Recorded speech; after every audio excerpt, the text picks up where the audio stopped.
مساء الخير، شلونكم؟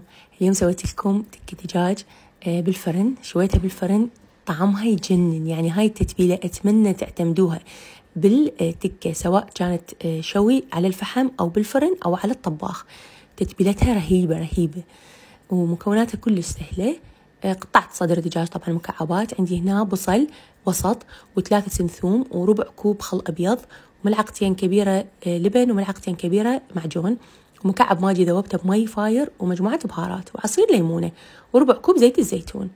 خلطتهم زين بالخلاط أو برش تسووهن، يعني البصل والثوم أو بمحضرة الطعام، وتبلتها بيها. يعني يفضل إنه قبل ليلة، إذا كلش يعني ما عندكم وقت قبل 5 ساعات قبل 3 ساعات. كل ما تتبل أكثر كل ما أحسن.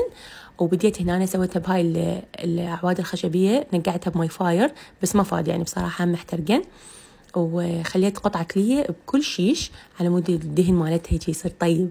ودخلتها الفرن على حرارة من فوق، خليتها يعني كلش قريبة على النار، وظليت أقلب بيها. وهنا عندي هاي الخبزة مال العيش، دهنتها بالصينية وبدبس فليفلة شوية.